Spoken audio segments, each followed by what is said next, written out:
All right, welcome in everybody. It is Thursday afternoon. Complete curveball. It's crazy. Me and Cal sitting here talking before the episode. Never has happened in the 10 seasons we've had. We've never lost not one but two episodes in one night. It feels like Groundhog Day. Cal comes on here. I gotta redo this interview, but an amazing dude that I don't mind getting the story from a second time. Hey, he's had a practice run. There's no excuses now. He better nail this, better have all his stories on point. And if he doesn't, man, no one to blame but himself. But with that, Cal Stark, how you doing today? I'm doing good, man. How are we doing? Hey, we've gotten some new info since that happened. Like, hey, Tony V's favorite musician is Young Dolph. I Talk. just saw that. Look, all right. We've had Tony on here twice. I've talked to Tony. I'd still say that's a surprising answer. Is it surprising to you? It was surprising to me as well, no doubt. I don't know. His music taste is kind of all over the place, but for that to be his favorite, that kind of shocked me a little bit. Yeah, and I mean, I've seen how much he likes the country artists, loves to support the ones, especially, being from East, or not being from, but being in East Tennessee. So that was actually what I thought, but I like it. I'm from Memphis. That's where Young Dolph is from. But and I'm all good with that kind of music, but it is an interesting take for, number one spot. But speaking of number one spot, being that I'm talking to you, being that we are redoing this episode, we announced something at the end of your episode. Christian Moore is the winner of our In Off the Bench inaugural college baseball survivor season. And, I was telling people, Cal, I don't think they understand how significant it is. It seems like just a game that we did. But when you look at who's voting, Cal, you're talking about, I'll just throw out a few names because I don't want to put everybody's votes out there. But from different teams, whether you're talking about a Dakota Jordan or a Tommy White, are voting for SEMO, right? Like, you have the best players in the country picking between you, Charlie Condon, and Chase Burns. So best on best with the best voting, and they gave it to SEMO, a guy who should have gotten SEC Player of the Year, and got robbed on that. So it may not be the biggest deal in the world to him, but it should feel good in the sense of his peers, voted him. And I know you getting to play with him every day definitely feel like he's the right guy. No doubt. Yeah, I think like you said, for him getting voted by, you know, everybody in college baseball that we play against, I think that just means a little more. And I know that'll mean a little more to him too. Instead of, just the kind of higher up voters. It's his peers that he's going against. So that speaks volume, I think. Yeah, I mean, I wish there are awards in certain pro sports where they do it like that, but I wish the coaches poll is what mattered when it came to rankings because coaches will shoot you straight up. When it comes to player of the year awards, I think you should have the players that are in that conference voting. Like, I think that's the way it should always be. But I could go round and round about that. But we talked about the Young Dolph thing. Let's get into music for you. I asked you last night, I'm gonna act like I never heard anything. If you could go see anyone in concert anywhere, who are you going to see? If we're doing just right now, I think I'm gonna go with Zach Bryan, big Zach Bryan guy. Yeah, and he's killing it. And I love that answer just because it's any answer that's not Morgan Wallen. He's the answer 9 out of 10 times. Morgan's Yep. still in the game. Hey, shout out to you, Morgan, doing your thing. But man, I get tired of the same answer. So give give me a different answer all day. Do you have a preference of where you'd go see him? Is it a Nashville thing, a Knoxville thing, or are we going somewhere way off the map?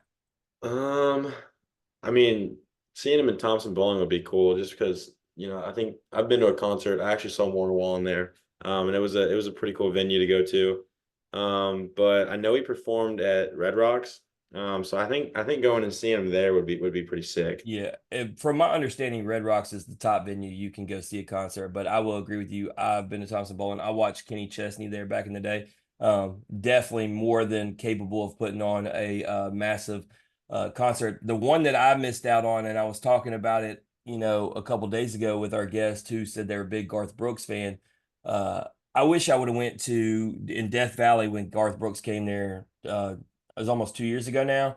100,000 people in a football stadium for a concert. Like, I don't That'd know be what I was unreal. doing. I don't know why I didn't go. I was looking back and I can't remember. I was told about it and I just kind of glossed over it. And then I saw all the videos afterward and I was like, what was I thinking? But let's get to movies for a second. What is your favorite genre movie? So my favorite genres, I think comedy is up there. I'm always I'm always down for a good laugh, just laughing with the guys or something like that. So comedy, or like kind of suspenseful, where you're kind of having to like kind of solve the movie as it goes on a little bit. Do you like the I movies that leave you hanging afterward, like thinking afterward, even like the movie finishes up, but it kind of there's still some things you're trying to work out that happened and took place and trying to really dissect and figure out what completely happened. No doubt, yeah, keeps me coming back. Yeah, and I mean, when it comes to comedy, I'll say this, like not only do I like comedy in general, but I'll admit to liking a good rom-com. Have a 17-year-old daughter and then obviously married, like if they find a movie that's not cheesy, like a legitimate good movie, like feel good coming out, like I like those because ultimately you feel good coming out of it. You got this, little spring in your step, you feel happy about life. I like movies like that. A good comedy that Yeah. obviously makes you laugh till you cry is ideal. The question I have for you that's probably more important than any of that, what's your favorite baseball movie? Favorite baseball movie? Um, Man, I think So I'm gonna have to many, go. so many. uh, Yeah, I think kind of the obvious answer I think is The Sandlot. Um, It's the right so answer though. yeah, I think that's the best one. So we had a sports movie draft and it was all different sports, but I took Sandlot with the number one overall pick in the draft. We had the voters vote on who had the best five movies. I won. I think I won on that movie alone just because people see that. I think most people, gravitate towards that movie. It's just if you love baseball, you love that movie, and you don't have to be a kid, and that's the beauty of it. Like in my house, because everyone likes baseball. My wife, let's watch the Sandlot. My 11-year-old son, let's watch Sandlot. So, such a good movie. When I'm talking to Xander, he brought up a movie, Trouble with the Curve. You like that movie? Yeah, I was a fan of that movie. I brought it up just because it's one that flies under the radar. There's a lot of people that we'll talk to and they've never seen that. I'm like, oh man, like you're missing out. And I appreciate that one because as a girl dad, that would be so cool if your daughter knew baseball like that and was like Exactly. And basically I can giving the kind of go middle finger. around with you and Yeah. scout. Yeah, And that would be and then sick. she's dropping like knowledge on these folks. Like, I'm like, that's my daughter. Like, so I Yeah. I can get with it. All right, sticking with sports theme, I don't know if you're a player guy, a team guy, who your favorite, athlete or team is, but if you could go see any athlete or any team anywhere worldwide, so if you're a soccer guy and that's it, whatever, where are you going? Who are you going to see? I'm gonna throw it back. I'm gonna go see Tiger Woods when he's in the hunt at the Masters on a Sunday, wearing that red. I mean, we were talking about it yesterday, and Tiger Woods, 25 years at least, because I remember buying Nike golf shirts and didn't even golf in middle school. And that was Yep. that was like 28 years ago, to be honest. And then here he is. If he's like you said on a Sunday, everybody's watching. Doesn't Oh yeah. doesn't matter if you are the casualist of golf fans. You hear the Tigers in the hunt, the TV's coming on. So for him, I think would you say Cal, he's a top five athlete all time when you look at it, like no matter what the sport is, because he's a guy that crosses multiple generations and literally can get people who don't even care about golf to watch. Mhm. No doubt. Yeah, I think he's at least top five. He might even be top three. Whenever you're talking about just the impact that he had on a certain game, and then bringing everybody in, like you said. I mean, you don't even have to be a golf fan to tune in and watch him. The reality is I wasn't a big baseball player because I couldn't handle failure. The reason I don't play golf is the same reason. It is so hard and precise to be a good golfer. And Mhm. all it takes is a couple bad shots, and then man, I'm wanting to break my clubs, and it's just not my game. Like I sponsored a team 4 years in a row for my business, and they were like, "Oh, you don't want to play?" And I'm like, "No, man, I'm good. Just give me a golf cart. I'll drive." Like I literally just drive around and watch and take pictures and video and like wear my shirt to support. But uh, you can keep the clubs. I don't want nothing to do with it, man. I'm terrible at this Yeah. game. All right, so let's get into your story. Where are you from? So I was originally born in Arlington, Texas. Grew up there. All my family's from there. In 2017, we moved here to Knoxville. Family, mom's job brought us up here. So kind of, I still tell people I'm from Texas, but slowly but surely, kind of starting to like this place a lot more. I mean, obviously, for those who watch the video and don't listen to the audio, they'll see the Texas flag. I actually love it. I love anybody who does any kind of a flag in the back, whether state flag, American flag, team flag. I don't know, man. It hits different, especially than just a picture on the wall. So I like that you have Texas Yeah. back there. You know, growing up being from Arlington, Texas, I got to ask the obvious question: Are you a Rangers fan? Huge Rangers fan. Yep, I grew up. We actually had season tickets, pretty much from when I was born to whenever we left. So I grew up going to Ranger games. Went to 60 to 70 a year. Got to go to all their playoff games, World Series games.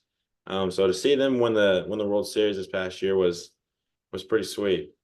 Yeah, no doubt. And you know, going down to Globe Life, did you happen to hear? I found out just this year. I've been there 3 years in a row, but I just found out this year why they built a brand new stadium within 20 years of the other one being built. Do you happen to know why? My first guess has got to be an indoor stadium. That would be my only guess. I honestly have no idea. Correct. No. So the way that they built it, whoever came up with the design more than likely lost their job. But the outfield was so blistering hot that people couldn't tolerate going to the games. Literally talking about 110 plus degrees sitting in the outfield in the summer in Texas. People could not do it. They looked to see how much it would cost to build a retractable roof, basically $500 million to do that. So they're like, we're just better off building a whole new stadium and designing it even better. So, yeah, literally was the indoor Kind of funny thing. you say that. Our season tickets were actually in the outfield. So we were out there just kind of wearing the sun, getting tan in the summer and just taking it. Well, I don't think it matters where you're at. You know, they can say Texas. I mean, I've been to Wrigley during the middle of summer, which we're talking about towards the north. And I sat in that outfield in the middle of July and it's so damn hot. I've done it in multiple places. I don't think it matters where you're at. If you're talking about in July, August, and you're sitting in the outfield, you're gonna feel it no matter where you are. No doubt. No doubt. That's why you gotta love as a college baseball guy. Obviously, you aspire to go pro, but you ain't mad that it ends in the middle of June by no means. Like, Hey. But so, hey, I would much rather play in 105-degree heat rather than, 40 degrees. oh, no doubt. But, I will say this, y'all do have to start seasons, and we're going to get into Tennessee. Y'all do have to start seasons when it is cold. And I hate when guys, try to make excuses because they had to play in cold weather. And it's like, man, everybody's got to do it. No different than you got to play in high temperatures. Like when you play at a collegiate level, D1 like this, like I don't want to hear it. And I bring that up specifically because I heard it wasn't the player, it was the fans, but Hagen Smith in the opener, right? James Madison gives up 3 runs in 1 inning. They pull him or whatever. And they're like, he had to pitch in 27 degrees. And I'm like, so did the James Madison pitcher who didn't give up any runs in the first inning. Yeah. Like I don't want to hear it. And like the guys had to hit everything. Like if you're going to call yourself the best, and Hagen's debatable on if he is, he's obviously up there, but like you can't make excuses. Now, like I said, Hagen himself did not, but his fans wanted to Right. make that. And I'm like, I ain't trying to hear it. Like, but talking back about you growing up, let's talk about family. You got mom, dad, brothers, sisters. What's the household look like? Yep. So I got mom and dad, and then I got two sisters, one older, her name's Addie, and then one younger, her name's Madeline. So I'm the middle child. All of us played sports growing up. Madeline plays soccer. So let me She's ask you before you get too deep into it, as the middle child, are you the forgotten one, or because you're the boy, you've managed to avoid the whole middle child thing where nobody realizes you're there?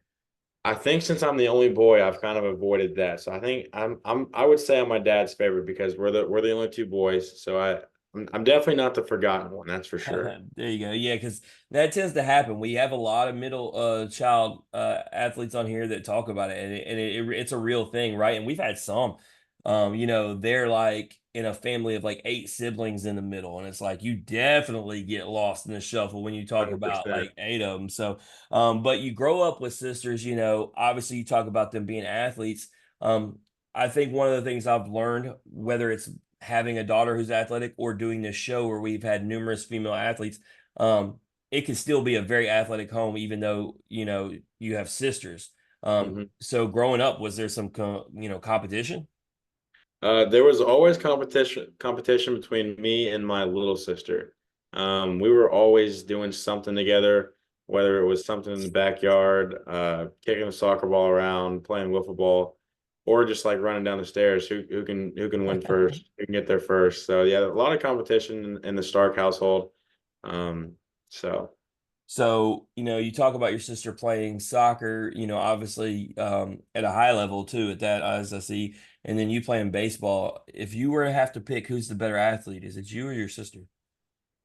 Better athlete. I would say me. I'm gonna go with myself, but she's a really good athlete. It's funny whenever I was little, she would come to our baseball practices. My dad was the coach, so she would come and she would actually race us on the bases and she would win. She'd pretty much just smoke all of us because she could fly. But So, would you say the last thing I asked about siblings, because I love because we have so many younger siblings who talk about how their older sibling is the reason for their success, and so you talk about being competitive with your younger sister. Would she say that you've helped drive her to be a better athlete?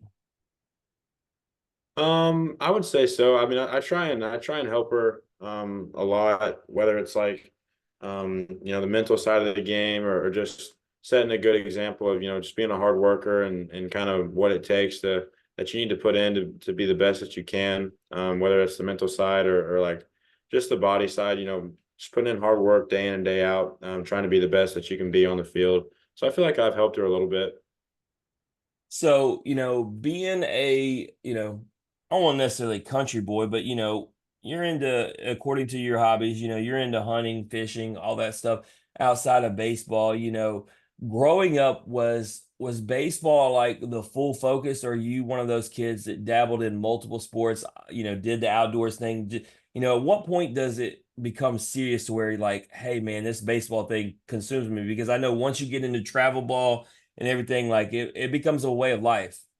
Yeah. So growing up, I played all the sports. Played a little bit of soccer, a little bit of golf, but I played football and basketball my seventh and eighth grade year in middle school. But once I got to high school, it was pretty much just baseball. I stopped playing all the other sports, just baseball, and that was kind of when travel ball, it was big, whenever going throughout middle school and stuff. But once we hit high school, pretty much your spring is straight high school baseball, and then summer and fall is your nonstop going to the field, doing stuff like that, going to the cages. So I'd say probably around my freshman year is when it was just full straight on baseball. So Cal, I'll be honest with you, man.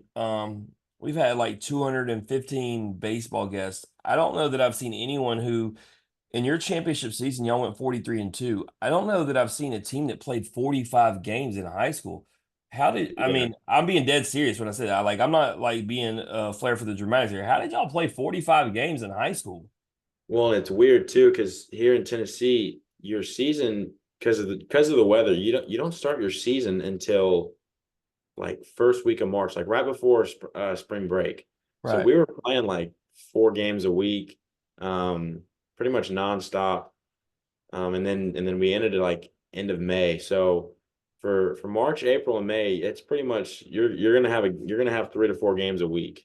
I see that. And I mean, in order to get a ranking of number 5 in the nation, that means in those 45 games, you weren't just playing the teams in Tennessee. That means y'all have, in order to get that ranking, I'm familiar enough to know that means either folks traveled to you or you traveled to them, but you were playing teams outside of just your general area. So, Mhm. where all were you playing teams from? I mean, just all over the South? Yeah, so for spring break, every year the high school we take a trip to Florida and we play, I think we play 4 games down there, and they're four of the top teams in the state of Florida. So we play them down there, and then I think this past year they went to a tournament in Cary, North Carolina, I'm pretty sure, and where they brought in, some of the top high school teams. So we do some traveling, and then we bring a couple teams in each year. that are some high caliber teams that will end up playing. So So you got some significant experience because a lot of high school baseball, for lack of a better way, can be kind of a joke, right? And you were a part of a team, number 5 in the nation. You're traveling to play other big teams, so you're getting that experience as well as travel ball, which obviously helps mold you to become a college player when you aspire to go to the next level. So, at what point through all that do you realize, hey, I got what it takes to play on the next level? This is something that I want to continue to do. well, I always had the dream of playing college baseball, but I think it was probably my end of junior season, going into my junior season summer, going back down to Texas to play summer ball, was when I realized, I was like, okay, I'm gonna have like a pretty good chance to go somewhere and play at the next level, whether it's junior college, D1, D2, something like that. So I would say it was probably that summer. And that was when I got my first call to go and take a visit at a junior college. So it was probably around, I think it was 2019, I think. So you go to Navarro. What about Navarro made it the spot for you? Like, is it simply a location thing? Because I know when it comes to junior college, right? Like, a lot of times you're just trying to have a launch pad, right? Because especially when you aspire like you do, you know that you're going somewhere bigger, but you need somewhere where you can get yourself settled in and, Mhm. and build your resume. A lot of times it can be as simple as location, or it can be the team is just highly competitive and you feel like that's where you can thrive. What was it about Navarro? I think it was a little bit of both. It was in a good spot. It was probably about 45 minutes away from where I was born at. So I still have a lot of family down there. So I think going down there, playing in Texas, where junior college baseball in Texas is really competitive. They have a lot of good teams down there year in and year out. And then the program of Navarro, they just had a good track record. They produce guys going to some big time schools. So the combination of both of those things, and then the coaching staff that was there when I was there, it made me feel like that was the right spot to be at, and I fit in pretty well. Yeah, but you only stay there for a year. You end up going to Weatherford. Usually there's not, a change from one JUCO to the other. So, what's the reason you end up going to Weatherford? So after my freshman year, the head coach retired. And so everybody thought that they were going to give the new head coaching spot to the assistant coach. And so they decided to go in a different direction. And so all the coaches left. And I think that year I think our entire starting lineup from my freshman year team ended up leaving and going elsewhere. So it really was just a big coaching change, and I decided to go to Weatherford Junior College, which I had also talked to the year before. So So, ultimately you thrive at both JUCOs and you get the opportunity to come play for Tony V at Tennessee. What was it like? This is what you were aspiring towards. You wanted to play top-notch D1 baseball. So when you get the phone call, from whichever coach calls you, just how excited are you that, you're finally going to get to be on the playing field as you want to be?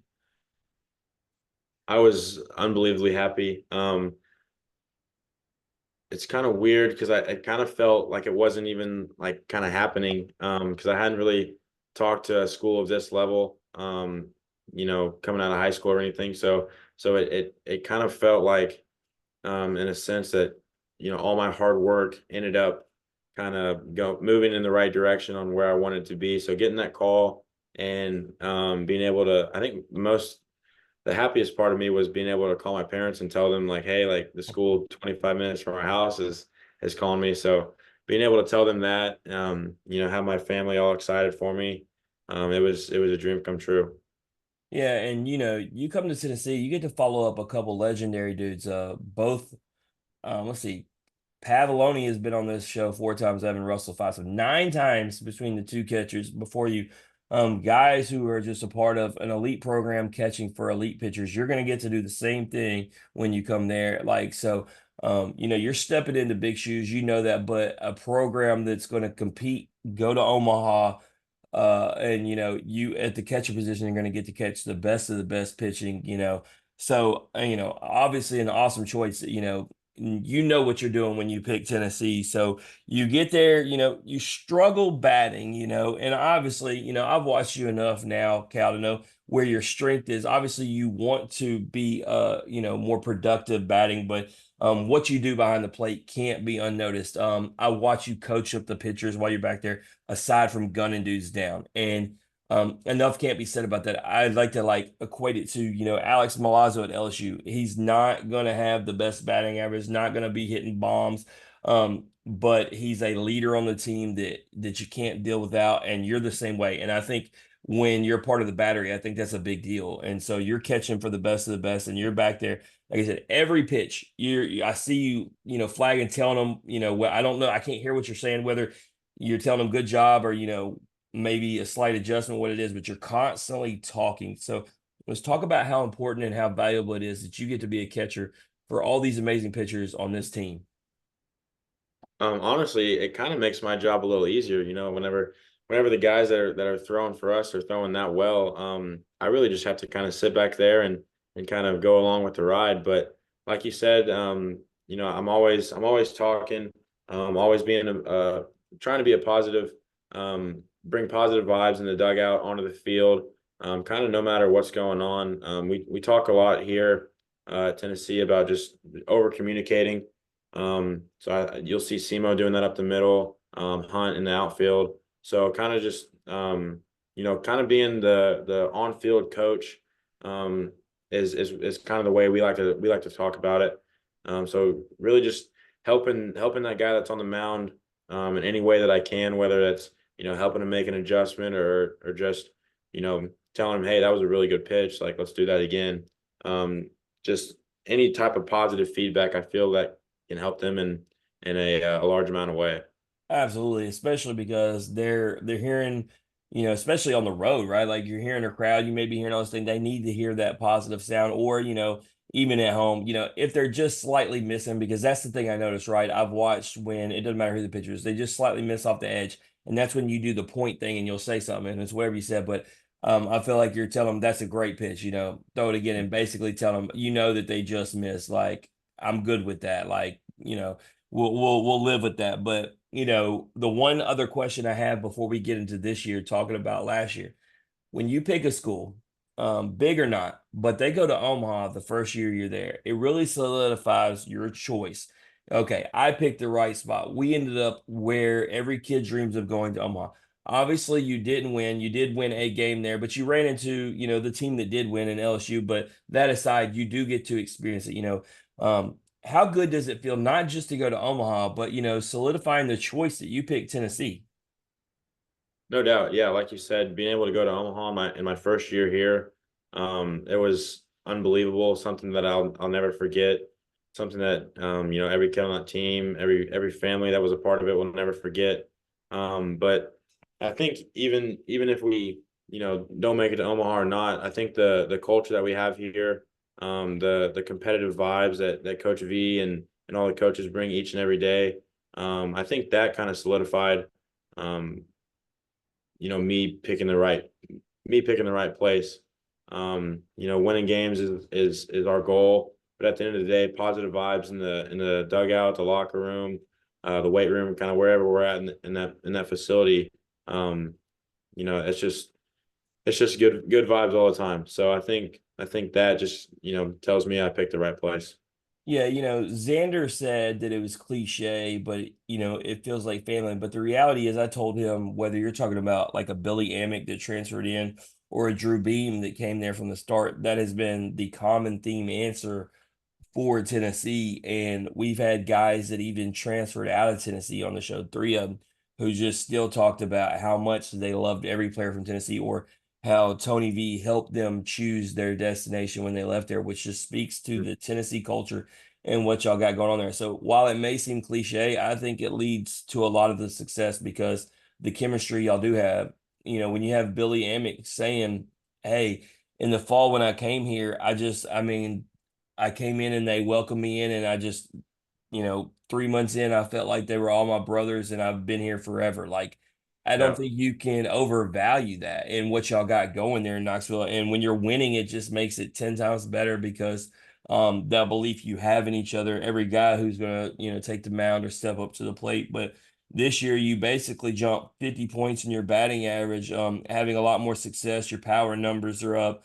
Obviously batting on the back end of that lineup, but a lineup that 1 through 9 can absolutely swing it. The most dangerous, batting lineup in the country. How good do you feel about this year that you've been able to up that batting average 50 points and be more productive in this lineup? Like I said, to just top to bottom is ridiculous.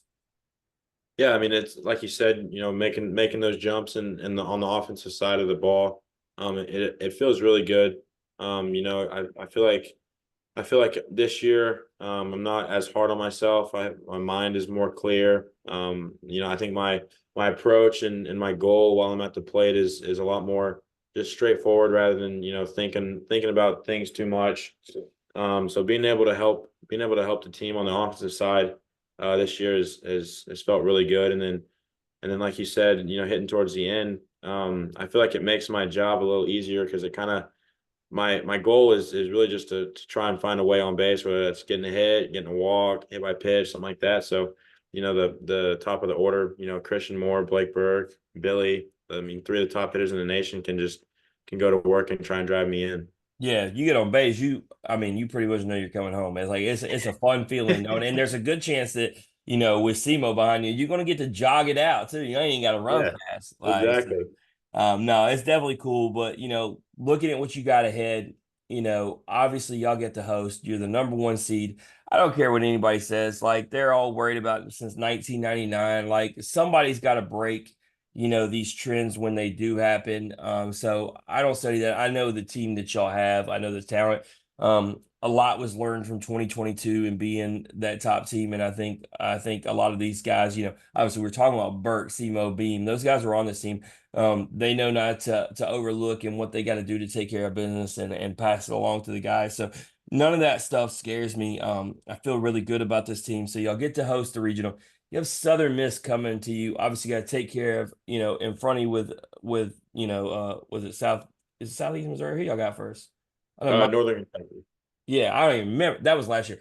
I'm gonna be there, and I still couldn't even remember. But no, we'll be there. But you got to take care of them. Can't overlook anybody. But ultimately, you should be playing Southern Miss, who you had to go there last year, weren't very hospitable. Um, are the guys excited about the opportunity to put it on those guys in your own house? Yeah, I mean, I think a little bit. Trying not to look too far ahead, but they're a good team. They had a really solid year. Um, they're a good ball club that I think did they won their conference, right? Their conference Hmm. tournament. Yeah. Yeah. So I mean, it's a good ball club coming into Knoxville. And if we play them, I think it'll be a good game. For all 9 innings. So if we happen to play them, I'm excited to play them. But right now, I think we're just trying to stay focused on Northern Kentucky for tomorrow night. Oh yeah, and I'll be there, and I expect a run rule. I'll just no, you do, but it's very simple. Just continue to play the game that you have. You're number one for a reason. You've taken care of everybody who's been in front of you. You just don't change up what you're doing, and it felt good to see. I talk about changing trends, right? Something that most teams don't do is try to win the SEC tournament. LSU and Tennessee both did 100%. And so that was the thing, right? You had a team going balls to the wall in LSU, my team at the end of the tournament. So you're getting best on best, with only makes you better coming into this. And you won and you came out. And so I think that only made y'all stronger, just feeling like, not invincible, but the sense of like if we play our game, we can beat anybody. So I feel really, really good about no matter who y'all match up, even, when you look ahead, I'm somebody who picked Wake Forest in the preseason, and first they got to get through ECU, but like I just look ahead and I feel like this Tennessee team, top to bottom, it's just so good, and y'all are so deep, and you got guys like AJ Russell coming back pitching, but I think AJ Kazi is just like unflying under the radar because a lot of people talk about Drew Beam, but you're so deep in your pitching staff on top of the batting, so. I know y'all feel good about each other. Y'all say all the right answers. Y'all love each other. So, um, I think the only person, only one that can beat you is yourselves, right? Would you agree? No doubt. Yeah, we've talked about that. Kind of briefly. As long as we're playing the baseball that we've played all year, the baseball that we know how to play, staying relaxed, staying calm, and realizing like, hey, like this is just a game. We've played, I don't know, 60 games, 55 games before this. So just keep doing that, and just kind of keep rolling. Just take it one day at a time. Absolutely. Well, before we get into the game that takes place tomorrow night, we got the game that takes place here. This or that, we play with every guest. Very simple. We give you two options. You choose one or the other. Can't say neither, can't say both. Down to play. Let's do it. All right, just like last night when we recorded this, it's brought to you by Chinook Cedary, and I still only got dill pickle in front of me, and it's gross. But no, I didn't say that. That's our sponsor. It's great. It's great. 8 flavors, mild to wild. If you're a dill pickle, you can get it. If you're like me, cinnamon toast, maybe a barbecue. Got it. Got whatever it is your flavor. For you, Cal, what's your favorite flavor? Mine is the Smokehouse Barbecue. There you go. All I right, for heard an those interesting combination last night smoking with, toast.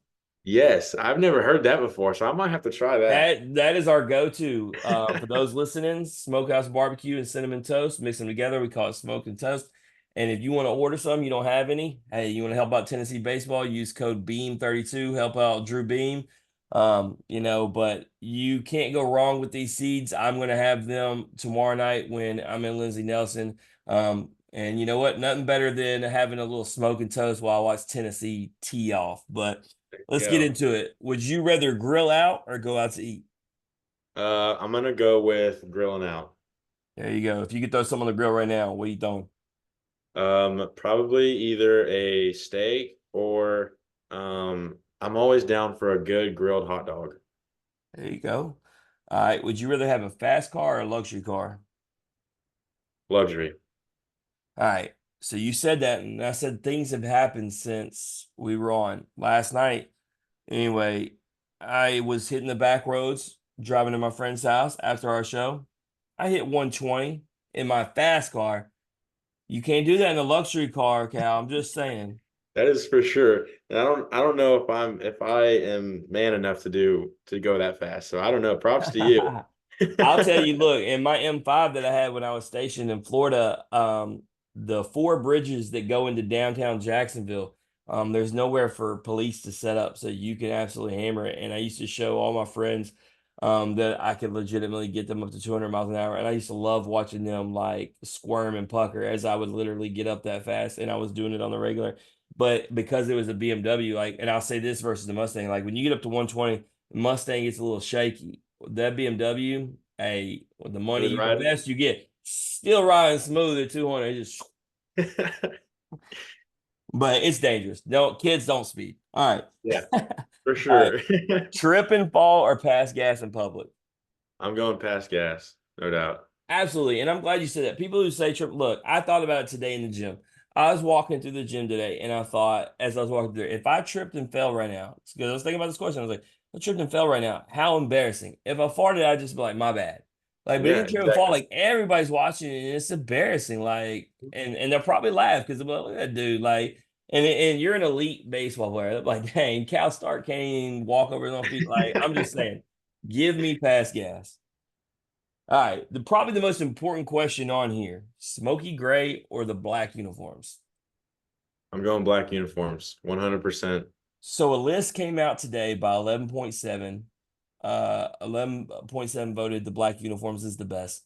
There are your traditionalists that hate black uniforms. I have some in my LSU group. They text me and they said, "You see this?" I said, "I agree with it." And they're like, "You're nuts. Like, no way a black uniform's best." The dark mode goes hard, the gray goes hard, like the whole kit, like Tennessee's got it going, like cream pinstripes.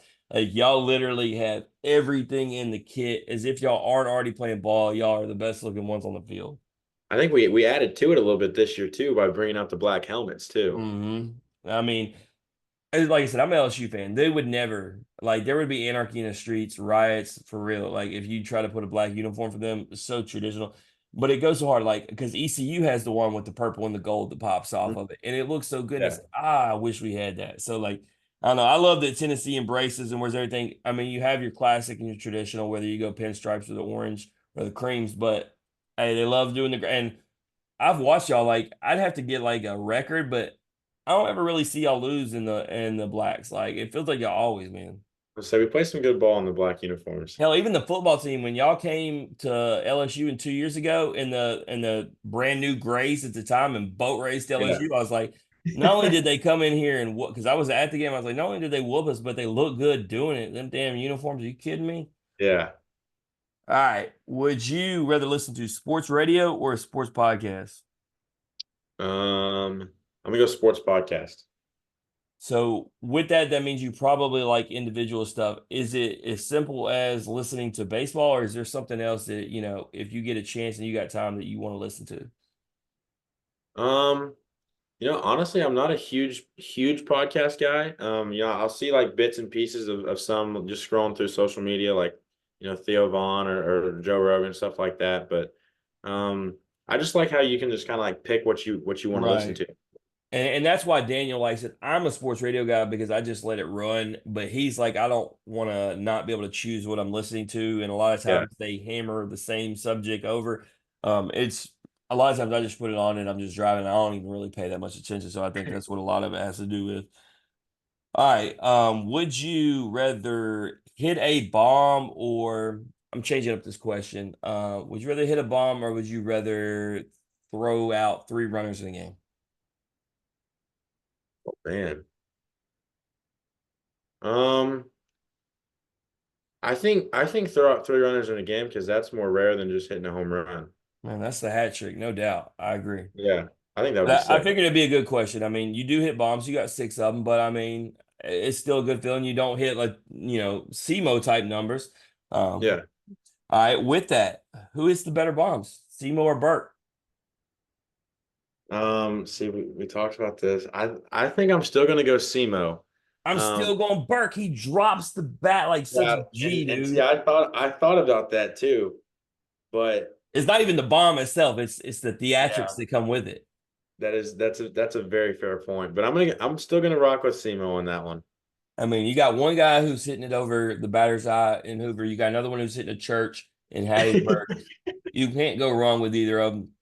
This Exactly. weekend, if they don't tee off while I'm there, I'm gonna be disappointed. Look, that was my so right. Like I have my options, and it came down to Greenville, Athens, or Knoxville. Knoxville was the leader just because it's the shortest drive. I have a place to stay for free, so it was ideal. And I started considering Athens because the invite was from Charlie Condon. I was like, man, he's gonna tee off all weekend. Then somebody goes, "What are you gonna do when you go there?" And he just gets walked all weekend. And I started thinking about Hey, it. that's a fair point And too. yeah, and so I was like, with Tennessee, like you can't walk anybody because the next dude's gonna tee off on you. I was like, so I like the idea of I'm definitely gonna see some offense. So That's yeah, give me smart. Tennessee. But Greenville, they offered everything up full. Like I really want to go experience the jungle, but it really comes down to I don't want to drive 12 hours. I can drive 5.5 to Knoxville, and it's that simple. Like 5.5 versus 12, there's not much to talk about, And see, especially I with heard go ahead. I heard East Carolina is crazy. Like it's a It is, hard place it to is, but play. like, is it worth like if I could fly or if I was closer, but like if I can go to Knoxville and have a fantastic time and drive half the distance, have free lodging, and then everybody's talking about all the ticket price in Knoxville. Well, I mean, you don't think I'm doing this game and I don't know somebody, right? Like, so like anyway, and what's great is the Connect says, well, I only have standing room only, but I can give them to you for dirt cheap. And I was like, that's all I need because if you watch me at any game, any venue I go to, I stand behind home plate and record everything. So Mhm. I haven't sat down this entire year or in Don't the even need last to four see years. So really. yeah, I don't Yeah, need to see. I just need to end. So, exactly.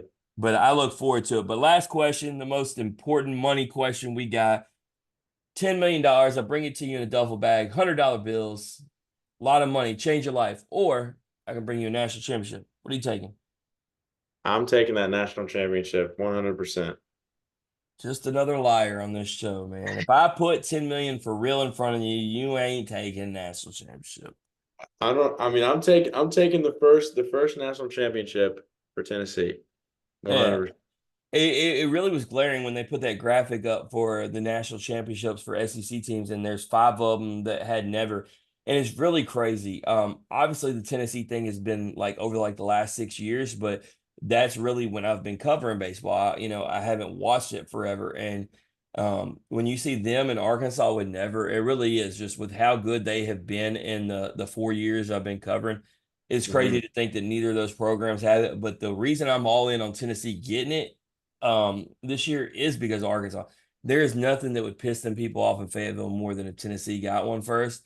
And I'm here for it because after the way they razzed me when I went to the LSU Arkansas series, I want to give it back. I'm throwing my Tennessee post college World Series celebration in Fayetteville. I had no idea that Arkansas never won one until I saw that picture today. I mean, they have the 2018 fall ball or foul ball thing is the thing that eats them alive. 2021, obviously they ran into the NC State thing. I mean, they have had the best team in just those 4 years, three of like the 4 years, like number one ranked team, and just nah. But the 2018 one is the one that I think that's the reason why their fans are actually nasty is because they were catching a foul ball away from winning the national championship and they Yeah. missed it. And I think the fans that happened and they haven't let it go because there's got to be some kind of reason to be that kind of rude to the opposing fans. And that's the only Oh, thing I get for sure. because I have been like people told me, oh, that's just the SEC. And the reality is, Cal, I've been to 8 stadiums now in the SEC as an opposing fan. And that's the only one I got a bad experience in. So you can't really use that as an excuse. So I don't know. I think those people are just hostile because they need a championship like air. And I don't think they're gonna get it this year because I'm gonna break news on here, Cal. Nobody even knows this yet. Wait till they mark Brady Tygart as not playing in the postseason because he's hurt. I actually knew that 2 weeks ago, but they're now actually talking about it. The rumors are getting out, so I can say it and not be the guy. And Hagen Smith's great, but he's one guy and they don't swing it very well. Just calling it like it is. So I don't think it's gonna be Arkansas. I really think it's gonna be Tennessee. I said what I said. I think the only way y'all don't win is if you beat yourself. So y'all take care of business, stay locked in, stay focused, do what you do. I know Tony's gonna have y'all locked in. We talk about your leadership behind the plate. So Cal, man, I wish y'all nothing but the best of luck. And man, if you need anything, hey, I'll be there. But holler at me and let me know. Will do. Thank you very much. Absolutely, man. When y'all win it all, I want like we always say we're gonna have guests back. But we've had you and Xander make 14 and 15. We can't have 15 guys back.